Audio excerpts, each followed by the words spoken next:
I got super excited about the value, the growth that I was experiencing. So of course I thought, hey, this is so valuable to me. Why don't I do this with other people? You don't have to worry about diagnosis. You don't have to, if they don't have a diagnosis, great. You don't have to throw a fake diagnosis or kind of like, well, I can kind of squeak them into this.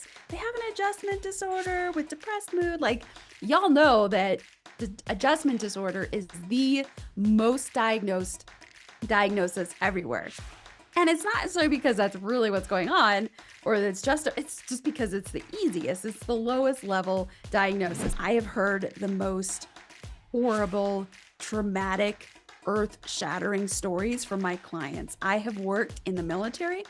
I worked with plenty of airmen and soldiers that had experienced significant trauma as they were deployed. And I heard stories about body parts and bombs and things that are just horrific. It requires you to learn new skills in business, not just in your ability to coach. What's up, Coaches Nation? Another amazing episode of the Coach's Journey podcast. And today I get to solo rock it. This is Dr. Sher Fluellen. And today's topic is near and dear to my heart. And it's a topic that none of our other leadership in the Coaching Mastery community, who is the sponsor for this podcast, they are not able to speak to this at all. This is totally unique, and I have not actually done a deep dive into this yet. And so I'm super excited. So if you are a therapist, a psychologist, a social worker, a counselor, somebody in the mental health field that is working with clients, this episode is for you, because I am going to unpack for you Dr. Sherry's top 3 reasons why therapists should consider coaching as a part of their practice. Also, I'm going to then give you Dr. Sherry's top 3 reasons why therapists might not want to add coaching to their practice. So if you're a therapist, if you're a licensed mental health professional, this is a great episode for you to watch and listen to because I'm going to unpack it for you. I'm going to unpack it based on my experience and what I've seen and observed. And I hope to share something that maybe you hadn't thought before. And here's the deal. If you find this super interesting because this is relevant to you, I would love for you to send me your feedback at support@coachingmasterycommunity.com. Send me your feedback about what you loved, what points really resonated with you, or maybe what points you disagree with and you have a different perspective and a different experience of it. That's totally fine too. All right, so we are going to jump into this. Dr. Sherry's top 3 reasons why therapists should consider adding coaching to their practice. So number 1, because coaching can increase your flexibility in how you work with clients and actually finding your ideal clients. So there's a few things to think about with this. One, I think, was for me the most significant benefit.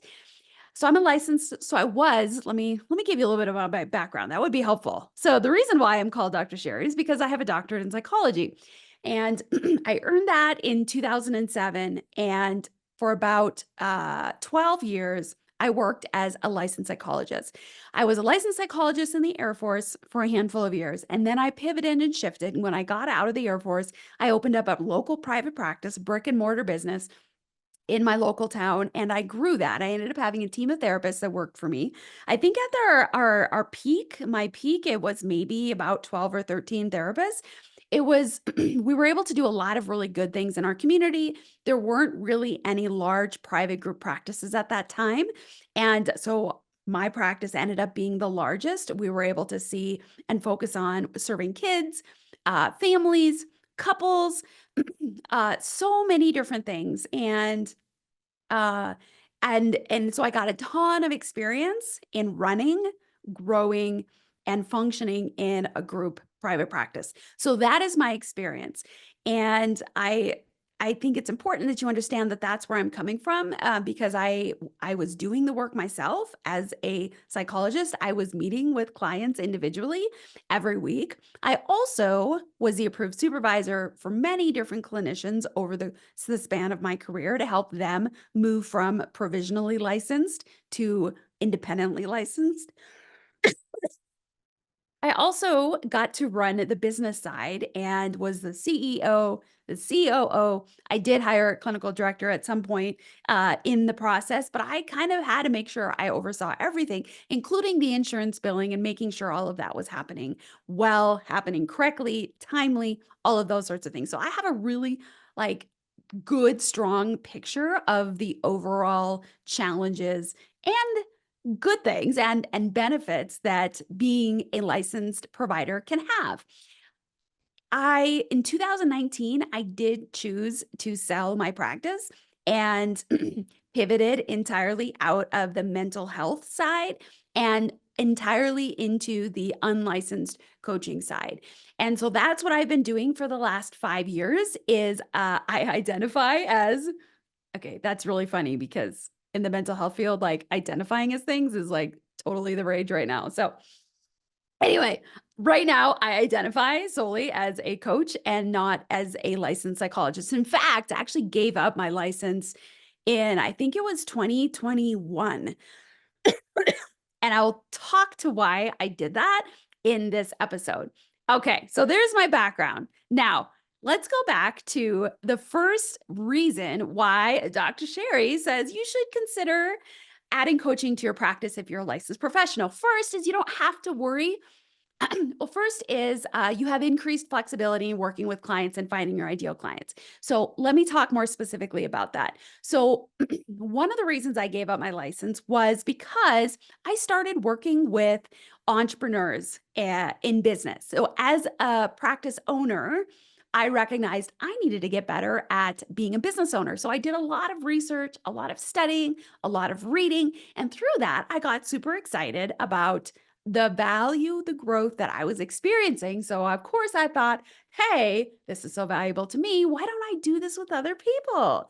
So, while I owned my practice and was doing psychology, working as a licensed psychologist, I also started doing executive coaching. That's the best term I can call it with local business owners. Well, I live in a town that's not super big, and the amount of entrepreneurs and business owners that would be interested and open to this kind of work as an executive coach was kind of slim. So, in order for me to stick with that avatar, that type of client, I recognized I was going to need to expand outside of my city. I also just so happen to live in the least populated state in the entire United States, Wyoming. And so, even looking outside of my city, which is one of the largest cities in Wyoming, I knew that it would be a challenge to find my ideal client. So, the fact that I was a licensed psychologist provided some extra layers of complexity in how I might find my clients because I am licensed or was licensed in Wyoming and in Colorado, but in nowhere else. So if I were to find a client that I could potentially serve in the state of Washington, I wouldn't be able to do that because my license is restricts me to certain states where I'm at. So there's complexity there. And so if you are wanting to refine the avatar of who you work with, your ideal client, and you recognize there may be not enough of them within your state to be able to keep your business thriving, you may need to go outside of the borders. And we all know that trying to get licensed in another state, there's a lot of hoops to jump through. If you're fortunate enough to be in a state that has some reciprocity with other states, that's great. But there are very few reciprocities with Wyoming because we're so low populated. What other state wants to have to, go through the whole rigmarole and process for being able to create a reciprocity? So it just wasn't happening. So for me, recognizing who I wanted to serve more and that it would be easier for me to not have to worry about state boundaries in searching them, that was a big thing for me. So that is one of the reasons why you might want to consider adding coaching to your practice because who you want to serve is going to be outside of the state or maybe even outside of the country, right? So it gives you more flexibility there. Also, one of the things, as I started doing my own work as a business owner, there was one business owner that I was working with and as an executive coach in my town. I have this distinct moment seared in my mind where I was sitting across from him in his office and we were having a conversation. And I got to this moment where I realized this guy doesn't have a diagnosis. And what am I going to do with him? Like, what do I do with him? So at that moment, one thing happened. It made me realize I needed to learn a new skill set to support this guy. But the other thing it made me realize is that I'm going to be working with people that don't have a diagnosis. And if they don't have a diagnosis, how am I going to charge them? How am I going to bill for my mental health services?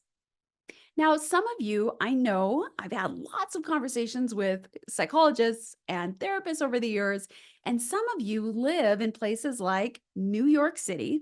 I can think of one therapist that I have had so many conversations with in specific. And she's like, "Oh yeah, I private pay all the time. Like I've got people that are willing to pay me and not go through insurance for a variety of reasons because it's just less of a headache, because they want to increase privacy and they don't want, their own mental health information tagged into their medical record and following them everywhere. But where I'm from, like there's not many people that are willing or able to afford therapy on a long-term basis as self-pay at a rate, at kind of a normal rate. So if I don't have a justified diagnosis in order to submit to the insurance company so that I can get paid for my work, we got a problem. So that was another kind of issue that I realized is that I wanted to work with more people that didn't have diagnoses, but that was very much in conflict with the model for mental health. So one of the reasons why you might consider adding coaching is because now you don't have that extra layer of challenge. You don't have to worry about diagnosis. You don't have to, if they don't have a diagnosis, great. You don't have to throw a fake diagnosis or kind of like, well, I could kind of squeak them into this. They have an adjustment disorder with depressed mood. Like y'all know that the adjustment disorder is the most diagnosed diagnosis everywhere. And it's not necessarily because that's really what's going on, or it's just because it's the easiest. It's the lowest level diagnosis. So you don't have to worry about doing that anymore. And another reason is that you can now focus on prevention and holistic care more easily because you're focused on a population that's expecting to pay for it. Okay. So that's huge. I know with the with the shift that happened around COVID starting and all the way up through now, the idea of holistic care, holistic life change is a lot more popular now than it was 5, 10, or longer years ago. And so if you're noticing and finding yourself pulled into working with people with a more holistic perspective, maybe talking more and encouraging them and maybe even leading them in yoga and some of these other sorts of things. If that's you, you're probably finding it's challenging to figure out how does that fit in with the traditional medical model that the mental health world is embedded in. And it is hard. You have to get super creative, and sometimes that creativity could borderline unethical in billing. So when you start advertising as a coach, people know they're going to self pay for you. They know they're not going to be able to bill insurance for your services. So now you don't have to be working with an individual client as a psychologist or as a social worker, as a therapist. You don't have to be working with them and billing insurance. And then all of a sudden, you're like, hey, I have this thing that I would love to add to what we're doing. Oh, but by the way, it's no longer a $25 copay. You're going to have to pay $200 an hour for this. That's going to give your clients whiplash, financial whiplash. You're probably not going to be in the space for being able to do that or being willing to do that. And so when you do coaching, you can just start out by saying, hey, this is what I do. This is part of what I do. And they already know that they're going to pay out of pocket for it. So it's not the financial whiplash and feeling like you're switching strategies on them midterm. So overall, adding coaching can increase the flexibility in how you work with your clients and finding your ideal clients. Also, reason number two is that you will have more flexibility in your income and your business model specifically. So here's a shift that I had to make that I didn't know I had to make until I started in the coaching world is that I don't have to charge per hour. And in fact, as a coach, one of the things that the coaching mastery community recommends is that you don't charge per hour. So part of the sales and psychology rationale behind that is that when you charge per hour, you are commoditizing your services. So now they'll look at you who maybe let's just stick with $200 an hour. They're going to look at you who's charging $200 an hour for coaching. They're going to compare you to another coach who says maybe they're charging $75 an hour, and they're going to think, hey, I'm going to go with the $75 an hour person. I saw this in the field of mental health. So as a licensed psychologist in my town, and given all of the circumstances, I was charging about $200 an hour for my services. And of course, a lot of times I never got 200,000 or $200 an hour. Why? Well, because I had to contract with insurances, or I chose to contract with insurance companies. And there was only one insurance company that would pay my rate. And that's because I stayed out of network with them, specifically because of that. And all of the rest of them, some of them, Medicaid was the worst. And they paid, I think, as a psychologist, they paid somewhere around like $86 an hour at the time for my services, or $86 for a 45 to an hour. And for a master's level clinician, I think it was like 76 or 78 or something like that. So there is a differential based on your level of credentialing and that sort of thing. Um, but like $200 an hour, I didn't really get that. And sometimes they would choose other therapists, the less experienced, because they were less expensive. And so again, charging per hour as a psychological sales, the sales psychology of it, it results in your service as being commoditized, meaning that apples to apples. Well, if they charge more, I'm just going to go with the person that charges less. So instead, this created and necessitated a mindset shift for me so that I didn't charge per hour, but now I charged for a package. So it was, I work with you for a certain amount of time and it's a certain amount of money because there's a certain outcome and goal that we are working towards. So it's an entirely different way of thinking about it. And one that, in my opinion, has been great because it doesn't, sometimes I'm still thinking, like when I talk about, hey, this is a service I offer for a year, working every other week for this amount of money. Sometimes I'm still thinking, oh, okay, well, it's X number of, income for me per hour. I still think that way internally, but I don't speak that way.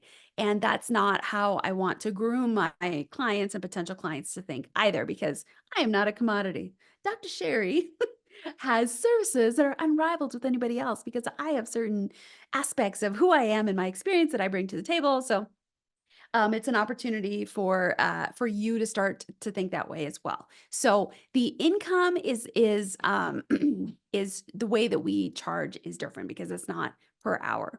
What that also means is that there's no limit in the amount of income you can earn as a coach. So, as a psychologist, even if I were to only accept Cigna as an out of network provider, which is what I did, if I only accepted them, the amount of clients that I could see in a week reasonably without kind of going crazy is, I would say, about 20. I had clients or clinicians on my team that worked longer or more than 20, and I could see that they were getting stressed because now you've got the notes and the documentation and all the rest of the extra stuff that comes along that you have to do. So you know that it's not just 20 hours of work, it's like 30, 40, 50 hours of work depending on. So let's call it 20 clients. So 20 clients at $200 an hour results in $4,000 per week, basically is my max that I could end up earning. There is a cap on it based on literally the amount of hours that I have available, as well as the amount I'm able to charge locally for my services or wherever I'm licensed for my services. So $4,000 is my max, okay? You don't have a limit when you're a coach because you're not bowing down to the insurance industry for how much they'll pay. And honestly, again, the $200 is what I charged and would get on occasion, but the majority of time, my average rate that I actually was paid by insurance companies was more like low hundreds, like maybe 110, 115. And that's not at all in alignment with what I believe my value is. And but here's the thing, like I got to test that out. Like I might think I'm worth $1 million. And I see this a lot with coaches where they're like, well, I'm worth more than that. It's what the market is willing to pay. But just recognize as a licensed professional, there is a limit to the amount of income you're going to be able to make because your reimbursements are limited and the scope of where you're finding your clients and how many clients that you can get based on if you have a super small niche or whatever that looks like for you, that's limited as well because you have to stay within your licensure laws and licensure rules. So, basically, as a coach, you can charge whatever your clients are willing to pay. And so, as of right now, so I would consider myself a averagely seasoned coach, but I'm very skilled because of my vast experience as a psychologist. Um, and so, as of right now, the most expensive or the most amount of money that I've received from a client for my services has been at $1,000 an hour. So think about that. Like I was averaging a little bit over $100 an hour, taking into account all the things with insurance. And as a coach, I have the potential, uh, realized of 10xing my income, and that would never be possible if I maintained my identity solely as a licensed psychologist and worked through the traditional system. That just wouldn't be feasible where I'm at. It just wouldn't be. So adding coaching can take that ceiling off of your income. So that's number two. Dr. Sherry's top 3 reasons. That was number 2. You have more flexibility with your income and your business model. And Sherry's top 3 reasons, number 3, why therapists should consider adding coaching to their practice is because, look, you've already had the foundational skill set to be awesome. Way more than other coaches. So I often say you can't throw a stick without hitting a coach because unfortunately and fortunately, it's a double-sided coin. The coaching industry does not require any sort of legitimacy to call yourself a coach and to do coaching. It just doesn't. But because you have a licensed background, one is you can use that in your advertising. Hey, I've been working with clients. I have been a mental health professional for 3 years, 5 years, 10 years, 20 years, however long that you want to say. And however long you want to say that is true, of course. But you don't have you have this foundational skill set that you can be awesome. I see so many coaches, new coaches in our industry and even seasoned coaches that I hear and listen to their work because in the coaching mastery community, part of what we do is we have opportunities to where we coach each other and we are able to observe and give feedback and learn and grow. And I get to see firsthand so many coaches don't really know how to build rapport. They don't really know how to listen deeply. They don't really understand how to identify some of these patterns that happened in the past and how that then correlates to what's going on for them now. They don't really understand relationship dynamics in marriages and in families. They don't really understand also what empathy looks like and how to sit with really difficult situations that are just shared with you and how to just stay there in the muck and the mire and to not feel like they have to say something and kind of like make the situation better. These are all things that as therapists, as psychologists, are likely to know how to do very well. Like as a psychologist, I have heard the most horrible, traumatic, earth-shattering stories from my clients. I have worked in the military. I worked with plenty of airmen and soldiers that had experienced significant trauma as they were deployed, and I heard stories about body parts and bombs and things that are just horrific. I've also heard, many, many, many dozens, probably hundreds of stories about, sexual abuse and different things, from people that have just recently experienced this to, whole childhoods full of chronic abuse, and it is just horrifying. I've heard all of that, and I've had to figure out how do I respond internally and then externally with that person who is sharing the most deepest, darkest things with me in that moment. And I will tell you, I have not necessarily experienced the intensity of those situations with my coaching clients.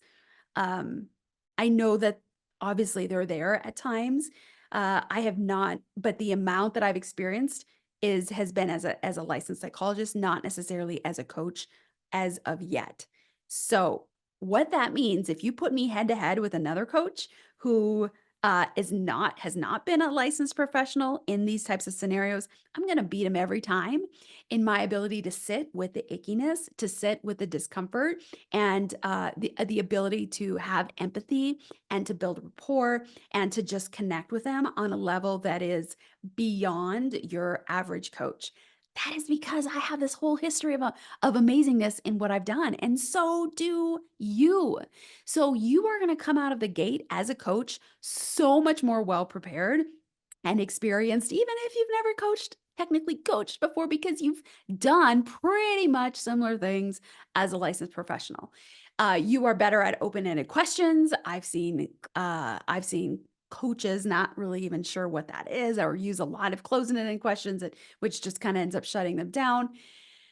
I have also, so here's another thing that you are well positioned for is that because as a licensed professional, we have a code of ethics that we have been drilled and learned and have had to apply into our practice as a licensed professional. The coaching world does not have the same thing.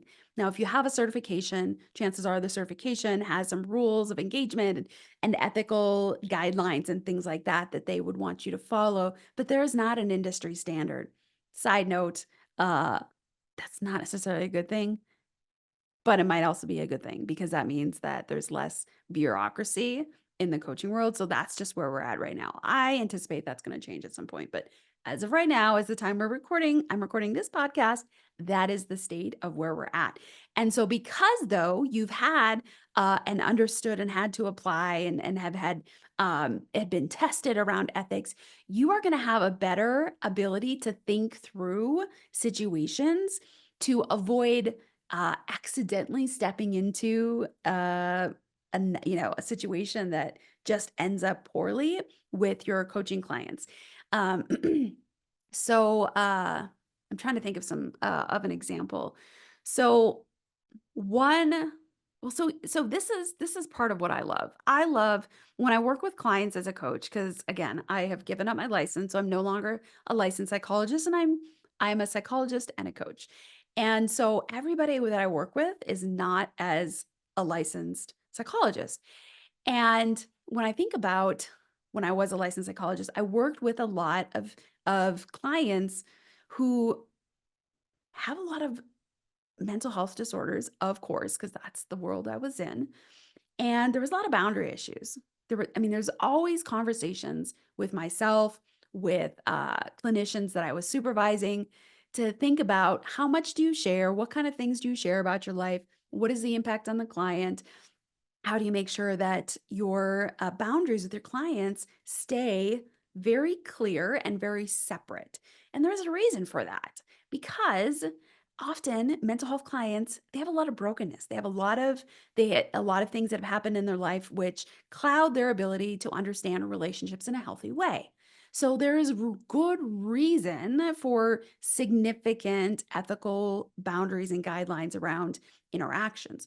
So here's what I have found different for me as a coach is that the clients I work with now often, not all of them, but most of them have a fairly decent understanding of healthy relationships and boundaries. And they don't take advantage of my time and energy and attention as much as a lot of my mental health patients did. And, and I'm not digging on mental health patients again. This is just they have had circumstances in their life that have brought them to the position, and this is why they're engaging in mental health counseling because they have a lot of things they need to figure out. So, as an example, I'm coaching with a gentleman, and there is a mastermind, a real estate related mastermind that I attended, and my client was actually part of that mastermind. And we had messaged each other and we were like, I'm looking forward to seeing you in person for the first time. I'm looking forward to seeing you in person. And I was like, hey, let's have breakfast, right before I head back home after the event. And we were so excited. And we went on a hike together as part of the mastermind. It was wonderful. And these sorts of things I would never, yeah, well, let's say almost never consider doing with my mental health patients that I had in the past, but this is a different type of relationship and a different type of person with a different type of goal. And therefore, my ability to engage on them at a different level with more transparency, openness, and vulnerability is significantly more. Here's the difference though. I understand why the licensed world has all of these strong ethical guidelines. I understand that.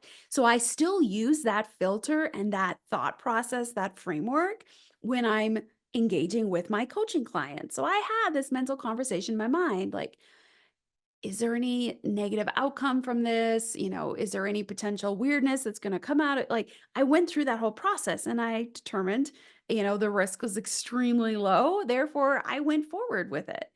I see other coaches, they don't have this experience and framework from the mental health world to be able to then evaluate what the potential negative impact on the client and the coaching relationship might be. So as a therapist, you have this framework that you don't necessarily have to follow to the T as rigidly as you do as a licensed professional, but you have it to be able to filter out and still make wise decisions and to be able to evaluate your risk way more than the average coach does.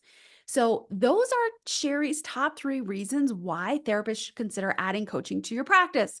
Again, one is it increases the flexibility in working with clients and finding your ideal clients. Number two is you have more flexibility in your income and your business model. And number three is you already have the foundational skills set in experience to be awesome and to be way more awesome than most of the current coaches. So, there are just some additional tweaks that you might need to do. Okay. So those are my top 3 reasons why. And here are Dr. Sherry's top 3 reasons why therapists might not want to consider adding coaching to their practice. Because there's always a flip side to every reason why. And so here are my top 3 reasons based on my own experience. One is that to add coaching to your practice, it's going to require a shift in how you think about your services and the ethics involved, which is directly related to some of the comments that I made on the top 3 reasons why you might want to consider adding coaching to your practice. So, the shifts that I have had to go through, one, going back to what I literally just talked about, is boundaries with clients. There's different types of clients. You may experience different types of clients as a coach that do not require you to have such rigid boundaries as you did with a with your mental health clients. So there's different types of clients and so if you're routinely working on, I mean, anytime you shift or change anything. So think about your morning routine, right?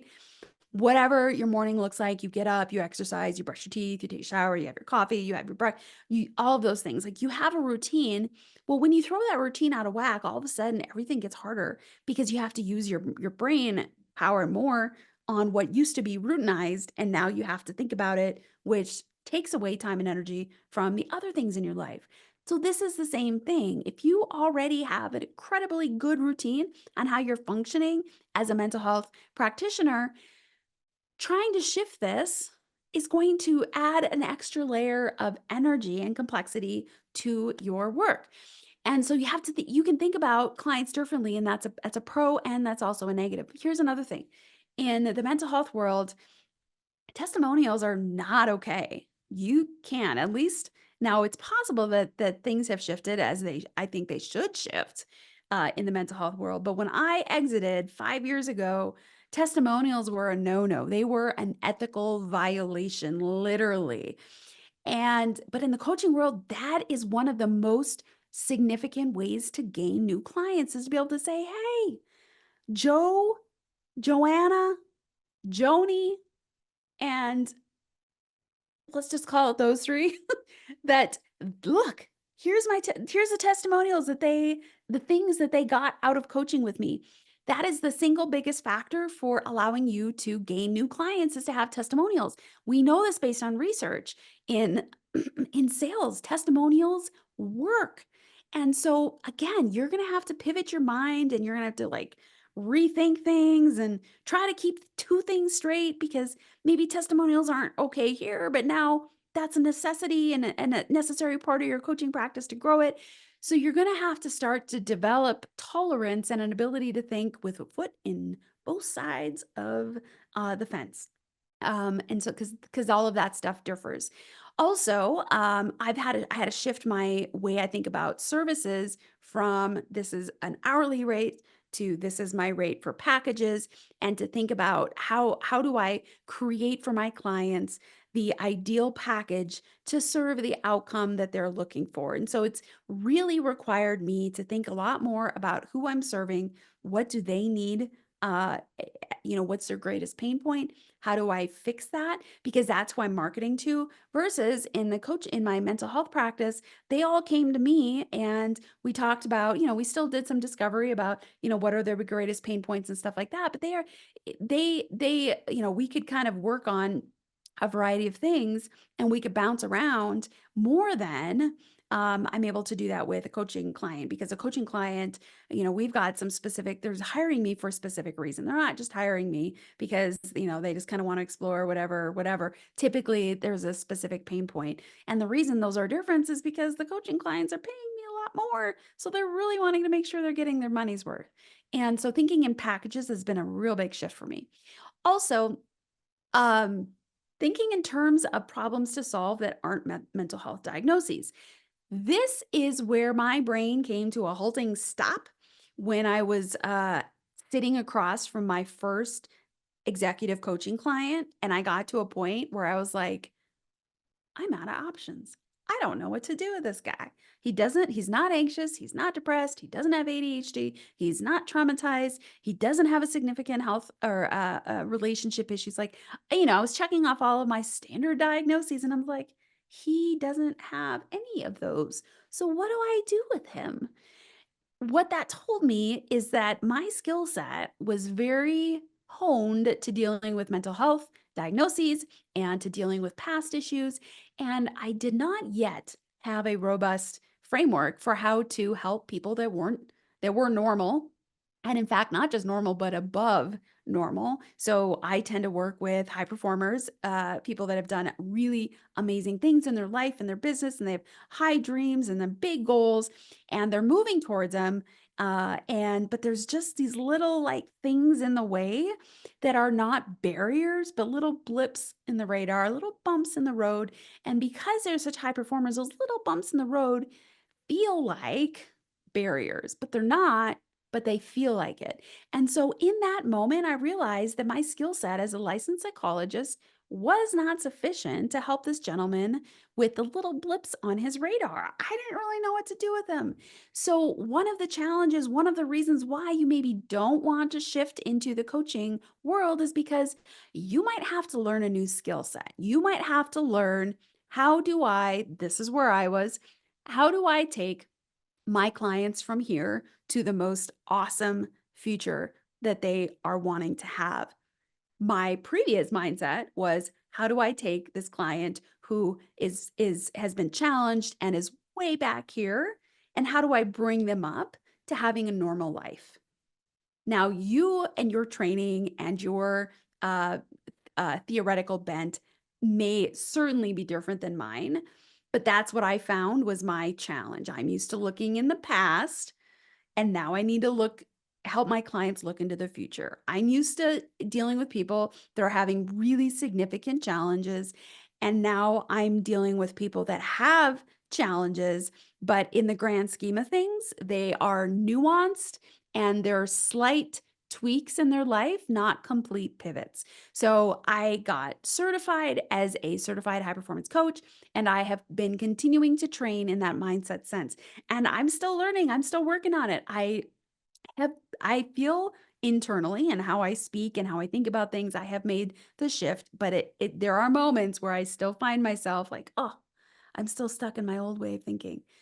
So if you don't have the time and energy and space to be able to kind of make a pivot like that in your mind and in your experience and how you work with clients, you might not want to take on coaching right now.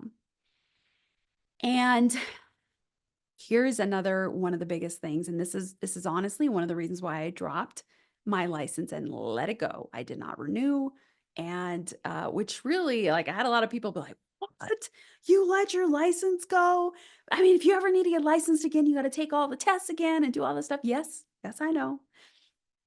In some respects, I'm burning the boats, and in other respects, is if worst case scenario happened and I needed to get a license because I needed to get a job as a traditional psychologist, I will cross that bridge when I get there and I will do it. But right now, the reason why I dropped it is because there is some legal risk to doing both things.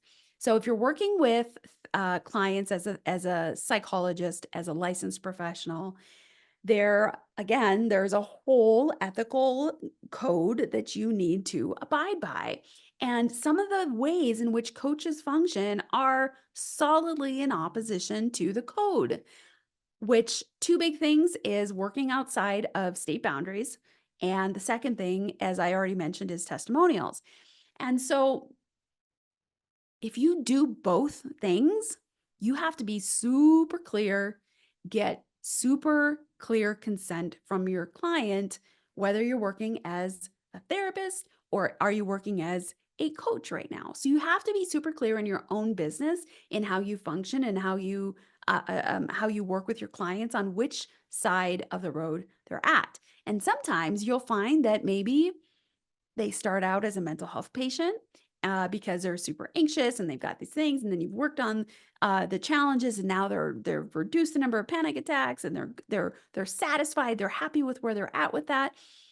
And now, because that big crazy thing is resolved, now they're wanting to do things that are more coach-y because they're not related to a mental health diagnosis. Now they're like, hey, I want to really work on these other things in my life. So when you pivot to that, you need to be super clear.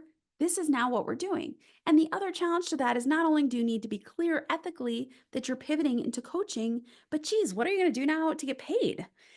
Because if that client has been working with you and you've been billing their insurance and they're paying a copay, and now all of a sudden you're like, hey, I would love to continue to work on this other stuff, but you're going to have to pay 5 to 10 times the amount per session that we meet just to continue on with that stuff. Like I mentioned earlier in this podcast, you're giving them financial whiplash. They are probably not going to be an easy sell.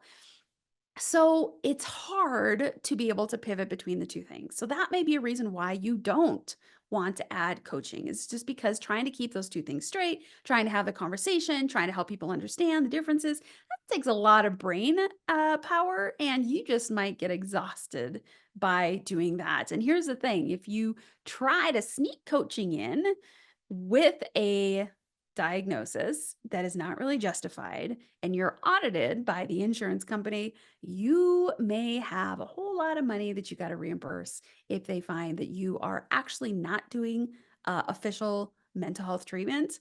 And you don't want to be in that place. That would not be a great place to be in. So, they're switching or adding is going to take a shift in how you think about your services and the ethics involved. So, Dr. Sherry's top 3 reasons why therapists might not want to add coaching to their practice. Here's number 2: is that there is going to be an increase in complexity in your advertising. So, the way this played out for me when I had my practice, I opened my doors in my private practice back in 2010, and it took me 2 months to get my first client. And it took me about 4 months, 4 to 5 months to really start to get maybe 1 or 2 new clients a week. In my coaching practice, it is taking a lot longer because a lot of times people found me just by going to their insurance company, looking at who accepts the insurance, and then making some decisions there. But as a coach, now I am completely responsible for how I attract clients and what I say, and who am I serving and what's the deliverable that they're getting. And I mean, there's an endless number of layers to how to effectively market yourself as a coach, and that is very time consuming. And I have spent way more than dozens of hours. I mean, I've spent probably the equivalent of like 4 to 5 weeks at least learning about marketing and sales and how to do all this stuff. And we're talking marketing. We're not even talking about sales. I mean, if you're good at marketing and getting people in to have these conversations about your coaching, it's a whole nother thing to actually close them into being a paying customer. That is the biggest challenge that coaches have is getting people available who might be interested in coaching, and then having that conversation, that sales cycle, to actually close them into a paying client. Literally the biggest challenge and barrier. We know this because in the coaching mastery community, that is a significant focus that we have. And so it requires you to learn new skills in business, not just in your ability to coach. And again, some of the things that make advertising and marketing work as a coach are not the ways that you're going to do things as a licensed professional. Again, testimonials. So you're really going to have to understand a whole new landscape, and that will take time and attention. And also, what happens if you're going to this is what happens in almost every business. You're ramping up, you've got a good system in place. So if it's your mental health practice, you've got a good system in place, you've got clients coming in, and then you take some of your focus off of what you were doing, which will make your revenue dip a little bit as you're trying to learn this other thing. So your revenue is going to dip for a bit. I mean, I'm going to predict that for you.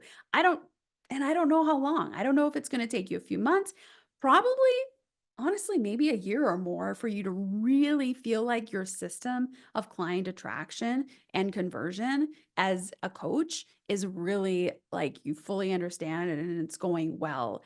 It just kind of depends on how much time and energy you have to spend on that. So if you don't spend much time and energy on that, you're gonna stay stuck and not coaching that much. So if you devote the time and energy to that, though, then your mental health practice is likely going to decrease a little bit. So you're going to have this period of like less income, and it's going to cause you anxiety. So if you know that you're not going to deal with that well, that's maybe a reason not to also add coaching to your practice. And the third is that it just takes more work to get paying clients because you have to market, and the size of your potential client list is significantly smaller than in therapy because people understand what therapy is about. Doesn't mean that they understand all the things, but they're aware therapy is a thing. And if you're having struggles, if you're feeling depressed, anxious, all of these things, therapy could be an answer. People know this. You can't have a stigma about something that there is not anything known about it.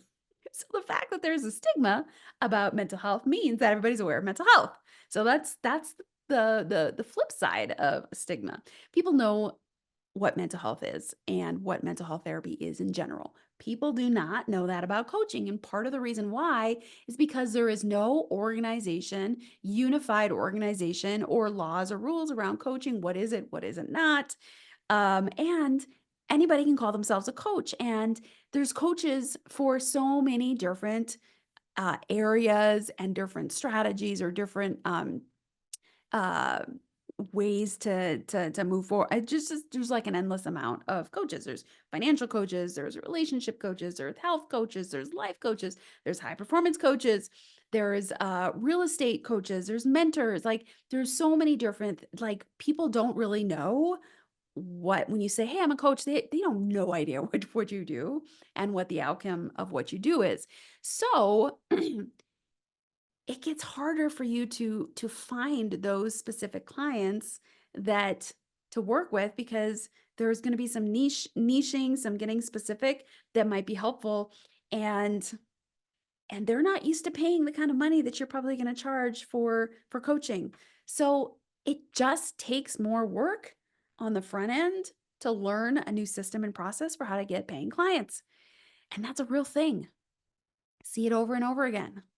So that is Dr. Sherry's top 3 reasons why therapists might not want to consider adding coaching to their practice. One is because it will require a shift in how you think about your services and the ethics applied. Number 2 is because it will increase your complexity in advertising. And there's a whole lot to learn about marketing and sales that you probably have never really had to dive into, but you will have to dive into out of necessity as a coach. And 3 is it takes more work to get paying clients. These are just the realities of what I've experienced and what I see with all of our coaches in the coaching mastery community. So if you are a therapist, you might still be like, you know what? I want to do coaching. I want to add coaching. Or maybe you already have added coaching. Or maybe if you're like me and you were straddling the fence and you're like, I can't do this. I'm going to be all in on coaching. I'm going to completely divorce myself from my mental, like my licensed mental health identity, which is what I did. You're still going to experience a lot of like all of these things. Even if you're all in, there's still some skills that you need to learn, still a new way of thinking about things. And so, regardless of where you're at, the coaching mastery community, we exist to serve coaches because we know that coaching is hard and no matter what your background, coaching is hard. And so to reduce the likelihood that you're going to burn out, that you're going to give up, we encourage you to join the Coaching Mastery community, our free Facebook group. Go search Coaching Mastery community in the Facebook groups. You are going to find us. And we post a lot of resources, a lot of support opportunities so that you can stay focused on moving yourself forward as a coach. And maybe you'll learn some things that you will realize I totally do not want to be a coach. And if I can save you the headache of jumping into a coaching field before you've really determined that that isn't the right thing, if I can save you some time and energy spent in developing this, and help you create awareness that this is not what you want to do, then that would also be time well spent. So I appreciate you listening to this. Again, as I said at the beginning, if you have any feedback for me about what you think related to what I said based on your experience, I would welcome your feedback at support@coachingmasterycommunity.com. Also, I'd ask you to send this podcast episode to a therapist or a psychologist or a clinician, a social worker that you know that has thought about adding coaching, that should add coaching, or that should not add coaching. Give this to them so it gives them more food for thought. They can make their best decision. Thank you so much for watching, and we'll see you on the next one.